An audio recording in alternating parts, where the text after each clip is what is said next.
তবে শুনেছি যে ওই পাপেটটা ভাঙার পর একটা ছোট্ট কাগজ সেখানে পাওয়া যায় এবং ওল্ড ইটালিয়ান টেক্সটে একটা কার্স লেখা ছিল তার ভেতরে, এবং যেটা নাকি টার্গেট করা থাকে এবং তাকে আস্তে আস্তে মানে যাকে টার্গেট করে তা সে আস্তে আস্তে পাগল হয়ে যায়।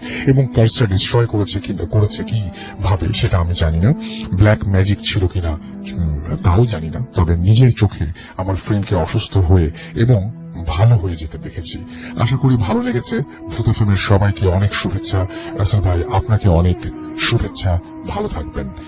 তৃষ্ণা জানিয়েছেন এই ঘটনাটি কানাডা থেকে, এবং Trishna thank you very much for your story, এবং ইটস আ বিউটিফুল স্টোরি, এবং আশা করছি যে এটা আপনাদেরও অনেক বেশি ভালো লেগেছে।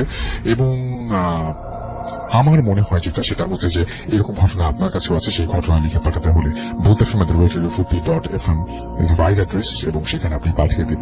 আমি চলে যাবো আমাদের প্রথম অতিথির কাছে। আপনার নামটা প্লিজ একটু বলবেন, তারপরে আপনার কাছে আপনার ঘটনা শোনার আগে আমি আপনার বিষয়ে একটু বলতে চাই। আপনার নামটা একটু বলুন, তারপরে আপনি কোথা থেকে আসছেন সেটাকে শুনি।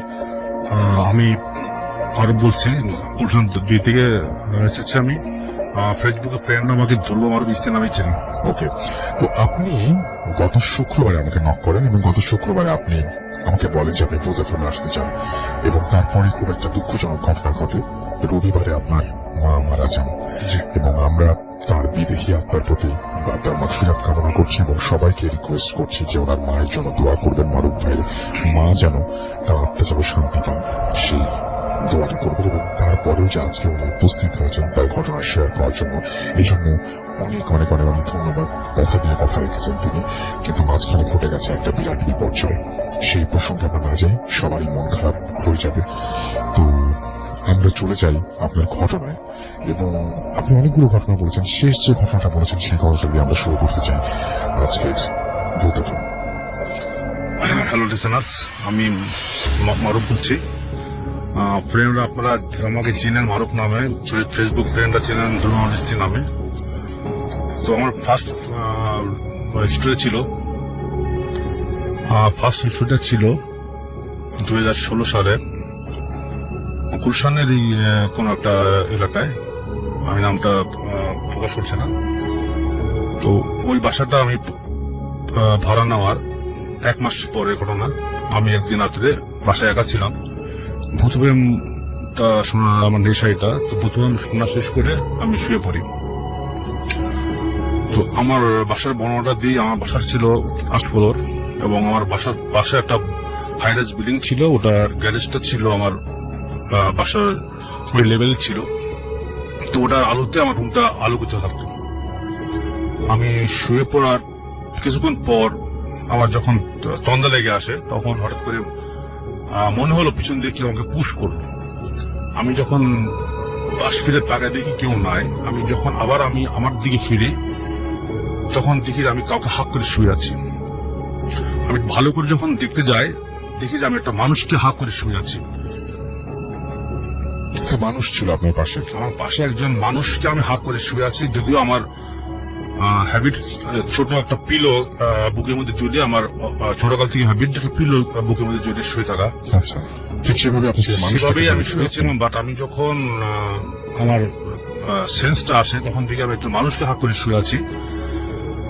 আমি প্রথমে ভাবছি হয়তো আমার ওয়াইফ হবে, পরবর্তীতে আমার সেন্সে আসে আমার ওয়াইফ তো বাড়িতে, তাহলে এটা কে, তাকে আমি হাত করে শুয়ে আছি।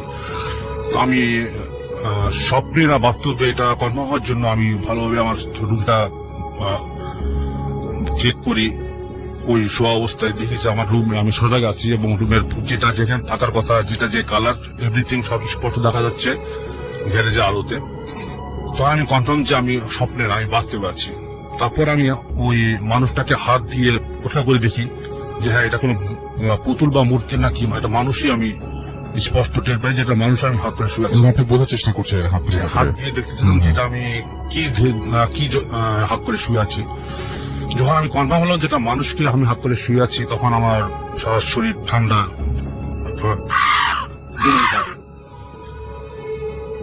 আমি চোখটা বন্ধ করি, একভাবে আল্লাহর নাম পড়তে থাকি। কিছুক্ষণ পর হঠাৎ করে আমার হাতটা উপর থেকে ঠাপ করে পিছনে পড়ে যায়। তখন আমি চোখটা খুলে দেখি যে ওখানে কোনো মানুষ নেই, আমি এমনি শুয়ে আছি। আমি সাথে সাথে আমার মাথার উপরে বেড ফ্রিজ লাইটটা জ্বালিয়ে আমি উঠে বসি। তখন দেখি যে রুমে কেউ নাই, শুধু আমি একাই রুমে আছি। আমার রুমে একটু বর্ণনা দিই যে আমার রুমে আমি যখন শুয়ে পড়ি তখন রুমের দরজা জানলা সবই লাগানো ছিল, এবং রুমের দরজার ফাঁকা দিয়ে এমন কোনো মানে একটা ইঁদুর ঢোকারও কোনো জায়গা ছিল না। তো আপনি যে মাথায় হাত দেন এই ব্যাপারটা বলেননি কিন্তু। হ্যাঁ, আমি প্রথমে ওটা যখন আমি দেখি, আমি এটা দেখার জন্য যেটা আসলে এটা কি জিনিসটা, আমি কাকে হাত করে আছি, তখন দেখি যে ওটা আমার ডান হাতের বাহুর উপরে ওটা মাথায় দিয়ে শুয়ে আছে। তখন আমি হাত দিয়ে ওটার মাথার একটু চেক করি যে এটা কি জিনিস। তো এটা আসলে 2 মাস, 1 থেকে 2 মাস কেউ টাক করার পরে যতটুকু চুল উঠে যাতে বলে কদম ছাট, তো ওরকম তার মাথার চুলটা আমি হাতে স্পষ্ট টের পাই। হাতে খোঁচা খোঁচা আমি ব্যথা পাচ্ছিলাম। তো আমি তার মুখে হাত দিই, শরীরে হাত দিই, তখন আমি বুঝি যে এটা একটা মানুষের ইয়ে ধরে আছে। তারপর যখন আমি লাফ দিয়ে উঠলাম, ওঠার পরে দেখলাম যে আমার কোলে যে বালিশটা ছিল, ছোট বালিশটা ছিল, ওটা বিছানার এক কর্নারের দেওয়ালের সাথে ওটাকে চেপে কেউ যেন বসে রাখছে, ওটাকে দড়া করে বসে আছে, যেটা একটা অবিশ্বাস্য ঘটনা ছিল। আমি বিছানার এক সাইডে ছিলাম, ওটা বিছানার অপোজিটে একদম কর্নারে ওটা চাপ দিয়ে বসানো। তারপর আমি কিছুটা স্বাভাবিক হয়ে আবার শুয়ে পড়ি। এই 3 দিন পর আমার ওয়াইফ বাড়ি থেকে আসে। এরপর আমার ওয়াইফের সাথে আমার বাড়িওয়ালা আন্টির গল্প হয়। উনি বলেন যে আমরা যে রুমে ছিলাম, যে রুমে আছি সেই রুমের নিচতলায় একটা ফ্যামিলি ছিল, ওই বরাবর রুমটাতে। ওখানে একটা মেয়ে ছিল, ও আর ওর আম্মা থাকতেন। মেয়েটা যে কোনো এক পারিবারিক কারণে ঠিক 1 বছর মতো হবে আগের ঘটনা, তো মেয়েটা সুইসাইড করে। মেয়েটা দেখতে বেশ কালো ছিল এবং বয়স 22-23 বছর একটা মেয়ে ছিল। এবং আমি যেটাকে আমি আবিষ্কার করি ওদিন রাত্রে, ওটাও দেখতে কালো ছিল এবং ওটার চেহারা বর্ণনা হচ্ছে ওরকম 20-22 বছর একটা মেয়ের মতো একটা মেয়ে ছিল। তারপর ওদিন রাত্রে ওই রুমের এক আঙ্কেলের সাথে আমি এটা নিয়ে কথা বলি যে আঙ্কেল এমন একটা ঘটনা, উনি কিছু বলতে পারবেন কিনা। উনি আমাকে ডিটেল সব বললেন যে আসলে কিভাবে এটা হতে করে। তখন আমি ওনাকে আমার কাহিনীটা বলি যে আমার সাথে 3 দিন আগে আমার একটা ঘটনা ঘটে গেছে। আমি তখন রুমে একা ছিলাম এবং ভূতের গল্প শোনার পর আমি শুয়ে পড়ছিলাম। উনি বললেন যে হতে পারে ওটার আত্মা তোমার উপর ভর করছিল। এই ছিল আমার ফার্স্ট স্টোরি। আমি আজও বুঝলাম না এটা কি হয়েছিল আমার সাথে। অনেক ধন্যবাদ আপনাকে। তো আমি একটু যদি ছোট্ট করে ঘটনাটা একটু যদি আপনাদেরকে রিভিউ দেই, সেটা যে প্রথম যে ঘটনাটা আমরা শুনলাম, সেই ঘটনাটিতে একটি কটেজে কিছু ছেলে মেয়ে বেড়াতে গিয়েছিলেন, যিনি ঘটনাটি পাঠিয়েছেন। এবং তারপরে যেটা ঘটে সেটা হচ্ছে ওই কটেজে তারা একটা আবিষ্কার করে একটা অ্যান্টিক, যে অ্যান্টিকটা একটা পুতুল মানে পাপেট। এবং তারা সেটা আবিষ্কার করে যে সেই পাপেটটা নাকি এক ঘর থেকে আরেক ঘরে মুভ করে। এবং তারা দেখতে পায় যে তারা মজা করার জন্য যখন তাদের ফ্রেন্ডকে, যে ফ্রেন্ডটা ঘুমিয়ে পড়েছিল, ইটালিয়ান একটা ফ্রেন্ড, তার কাছে পাপেটটা রাখে, তখন দেখা যায় সেই পাপেটের মুভমেন্ট এবং তার ফ্রেন্ডের মুভমেন্ট মিলে যাচ্ছে।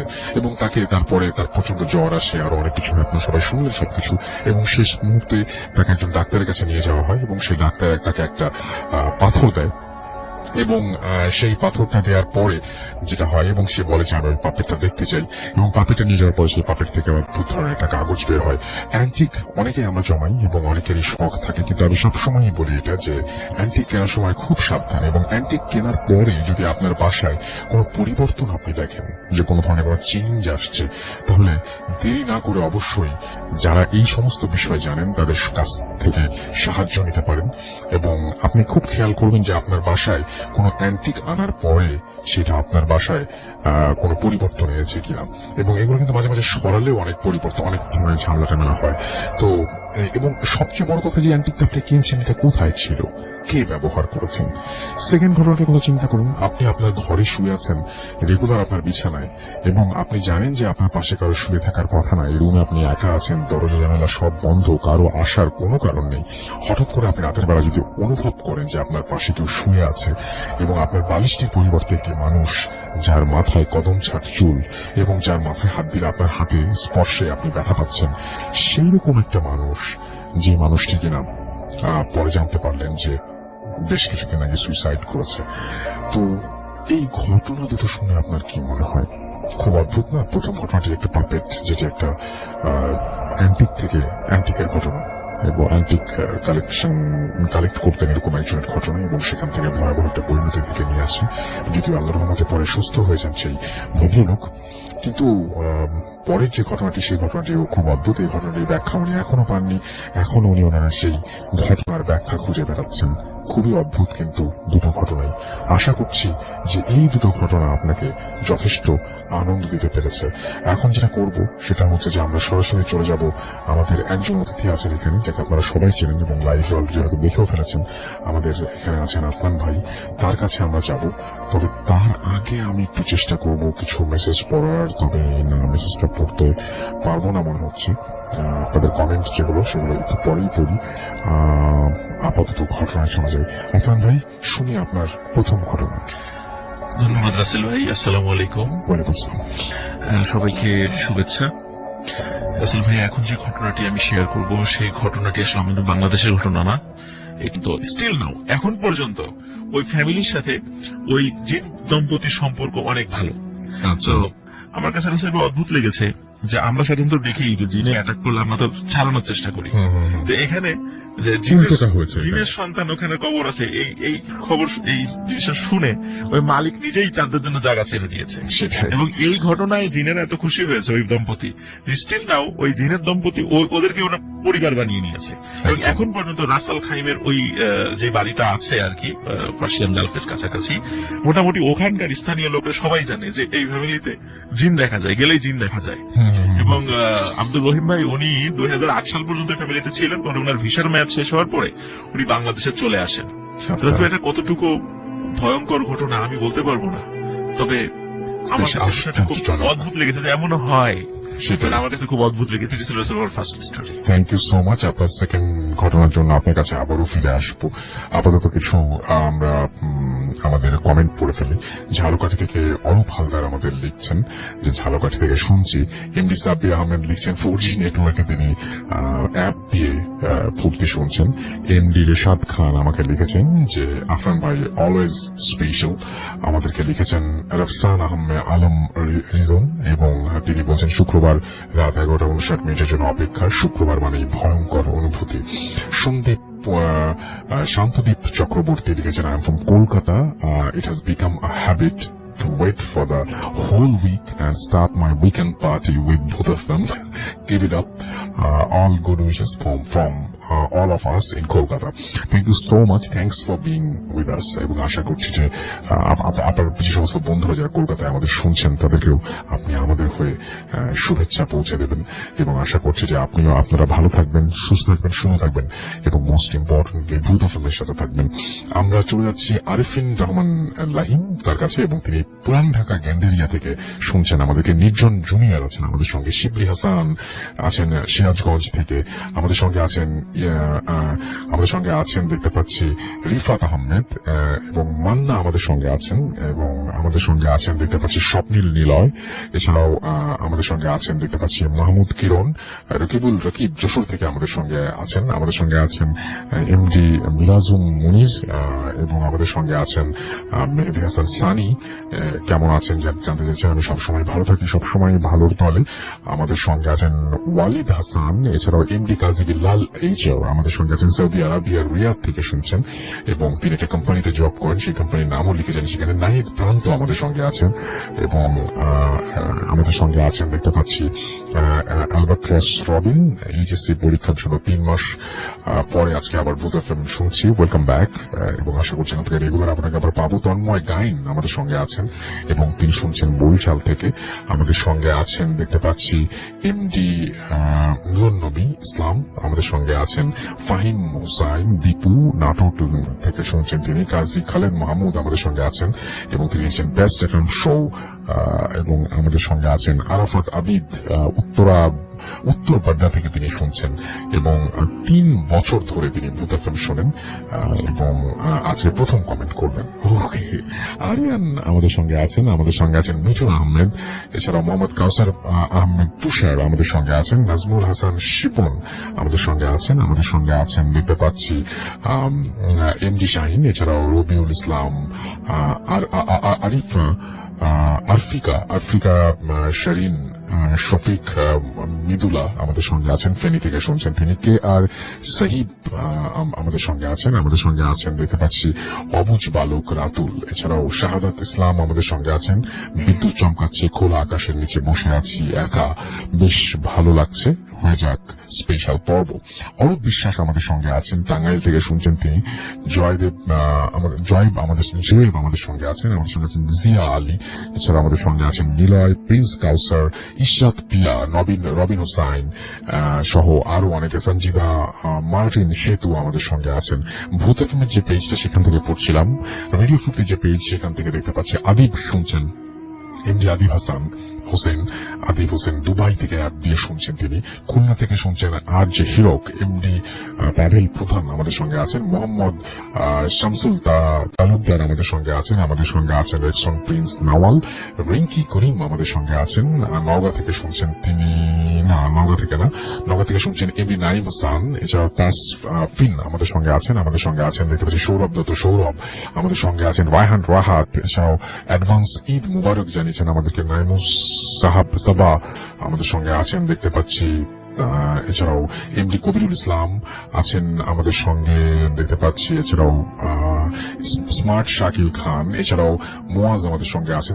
মোহাম্মদ জয়, তন্ময়, মাহমুদ নীরব আমাদের সঙ্গে আছেন দেখতে পাচ্ছি। মাহমুদ জয়, আল ফাহাদ আমাদের সঙ্গে আছেন। আমাদের সঙ্গে আরো অনেকেই আছেন। আপনি যদি এই দুটো পেজ ভিজিট করতে চান, একটা কোয়েশ্চেন করেছে, সেই কোয়েশ্চেনের উত্তর নিশ্চয়ই আপনার কাছে পেয়ে যাবো। সেটা হচ্ছে জীবনে কে কতবার বা কয়বার ভয় পেয়েছেন, সেটাই ছিল আমাদের লাইভের আজকের আমাদের যে লেখাটা, প্রশ্নটা, সেই প্রশ্নটা ছিল আমাদের লাইভ ভিডিওটার। সেখানে অবশ্যই আপনারা উত্তর দেবেন যে আপনি আপনার জীবনে কতবার ভয় পেয়েছেন, এবং যদি ভয় পাওয়ার সেই অভিজ্ঞতা থাকে, সেই অভিজ্ঞতা জানিয়ে দিবেন আমাদেরকে ভূত@FM এই অ্যাড্রেসে। আমরা চলে যাব একটা ছোট্ট বিরতিতে, এবং বিরতির পরে আবারও ফিরে আসব। সেই পর্যন্ত আশা করছি আপনারা সবাই আমাদের সঙ্গেই থাকবেন, এবং আরো অনেক ঘটনা রয়েছে, সেই সাথে রয়েছে আরো দারুণ কিছু আমাদের অডিও ক্লিপ প্লাস ইমেইল। সাথেই থাকুন, স্টে টিউনড রেডিও ফুর্তি, রেডিও এফএম এন্ড ডু ফুর্তি। Voot FM, tonight comes alive with Ramin Form.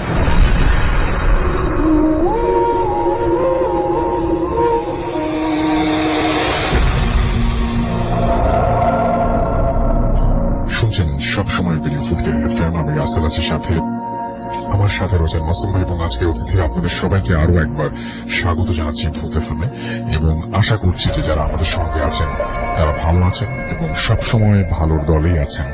এখন আমরা যেটা করব সেটা হচ্ছে একটু জানিয়ে দিব কিভাবে আমাদেরকে ইমেল করতে হবে। আমাদের ইমেল অ্যাড্রেস হচ্ছে bhutfm@radiofurti.fm, which is bhwtfm@radiofuati.fm। আপনার নাম, ঠিকানা এবং ফোন নাম্বার সহ আপনার জীবনে ঘটে যাওয়া বা আপনার জানা সেরা ঘটনা লিখে পাঠিয়ে দিন আমাদের কাছে। ঘটনার শুরুতে অবশ্যই উল্লেখ করুন যে আপনি স্টুডিওতে আপনার ঘটনা শেয়ার করতে চান নাকি আপনি চান আপনাকে আপনার ঘটনা আমরা পড়ে শোনাই।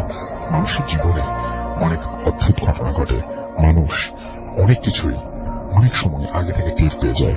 সবাই না, কেউ সব ঘটনা যে ভয়ের তা না, কিন্তু কিছু ঘটনা খুবই রহস্যজনক, এবং সেই রহস্য নিয়ে চিন্তা করতে গেলে আপনি তালুল পাকিয়ে ফেলবেন, এবং মনে হবে যে কি চিন্তা করছে এটা, এবং মনে হবে যে এই পৃথিবীর রহস্যের কতটুকু আমরা বুঝতে পেরেছি। সেরকমই একটা ঘটনা আমাদের সঙ্গে আমাদের প্রথম অতিথি আবারও জয়েন করেছেন। তার একটা ঘটনা রয়েছে যেটা তিনি প্রথম শুনিয়েছিলেন, সেই ঘটনাটি আমরা একটু শুনে আসবো। এবং আপনার নামটা প্লিজ একটু বলবেন, যেহেতু এখানে দেখা যায় না, সুতরাং নামটা একবার বলবেন, কোথা থেকে এসেছেন, তারপর আপনার ঘটনায় যাবো আমরা। হ্যালো লিসেনার্স, আমি মারুফ বলছি, জি, গুলশান থেকে এসেছি।